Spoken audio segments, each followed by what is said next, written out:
Hey there, it's Gladys, and I'm feeling a little nostalgic because I'm here in the little playground that I used to bring my kiddos to when they were little. I was just watching this little girl and this little boy get,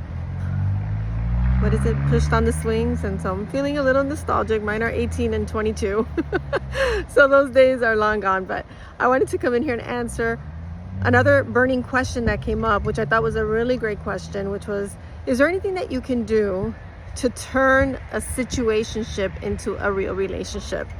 And so for those of you who may not know, you may have heard the term, maybe not. A situationship is a situation where you are acting as if you are somebody's girlfriend or wife, and you are not.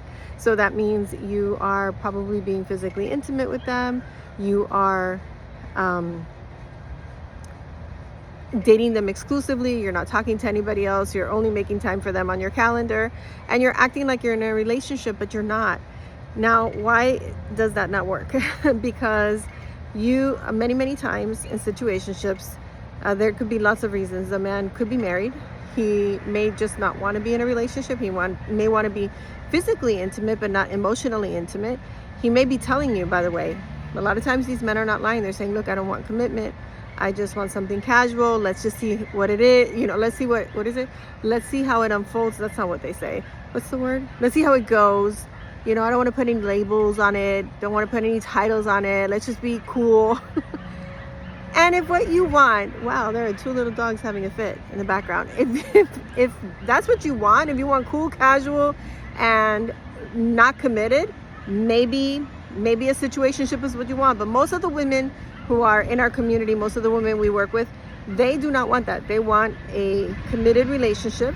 You can start exclusive, but a committed relationship, sorry, it got loud there, where they are with a partner who wants a lifelong relationship, who wants commitment, partnership, exclusivity, honesty. And there's lots of reasons why you would want that. Number one, you really don't want to be becoming physically intimate with someone who is sleeping with other people, because it's just not, it's not physically safe. It's not a healthy thing to do. It's also not emotionally healthy, because you will likely be very attached to that person emotionally the moment that it becomes more physical. The more time you spend together. Sometimes situationships are these long distance pen pal relationships, and you really are acting as if you're in a relationship, and you're like not dating anybody else, which means you're spending a lot of time with a person, whether you're seeing them in person, it's a long distance pen pal relationship, or it's somebody who's just telling you, look, I just want to be friends. I like you. I find you attractive. I'd love to sleep with you. Sex is something that's very important to me.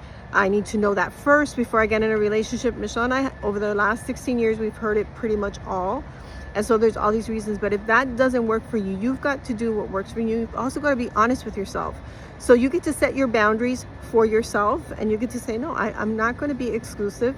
I'm not going to be intimate with someone physically, emotionally, or otherwise, unless the other person wants the same thing that I do. Now, this isn't about being controlling or having ultimatums. You're not telling them, unless you want what I want, we can't be together. It's like you set the boundary for yourself that I am not going to become emotionally entangled with someone who is telling me they don't want to be in a relationship. They don't want anything to do with me. Now, at the beginning, maybe, when my husband and I first started dating, he said he was never going to get married again, and he changed his mind 2 weeks later. But a lot of you are staying with a man a lot longer, saying, well, he'll change his mind, or he's just saying that because he hasn't dated me yet. And you're spending a lot of time with a person. I'm talking months, years.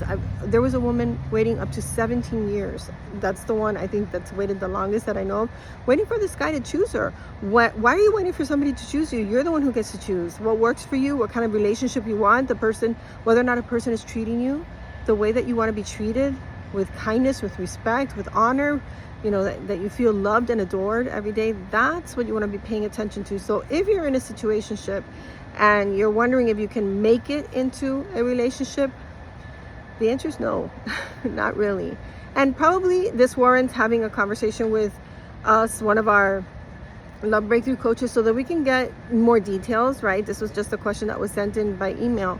But you want to get more detail. We want to get more details to see what it is that you're actually experiencing, how long you've been with this person, and why are you waiting? Because every moment that you're spending with a person who's not the right person for you is a moment you're not spending with the man who is. So if this was your question, please reach out to us. We'll see if we can get you on the phone with one of our love breakthrough coaches. And the purpose of those calls is to see what is your goal when it comes to love and relationships. What do you feel has been getting in the way? In this case, it could be that it's been a long time waiting for somebody to offer commitment, and you don't understand why you keep holding on, but the person's not changing their mind. And then what are 1 or 2 steps that you can take so that you can have a breakthrough and actually start creating the kind of relationship? Because in this question I hear, I want to be in a relationship, this person doesn't. So we got to figure out what has you holding on to that so you can feel empowered in making a choice that works for you. All right, I'll see you tomorrow on the next burning question. Bye for now.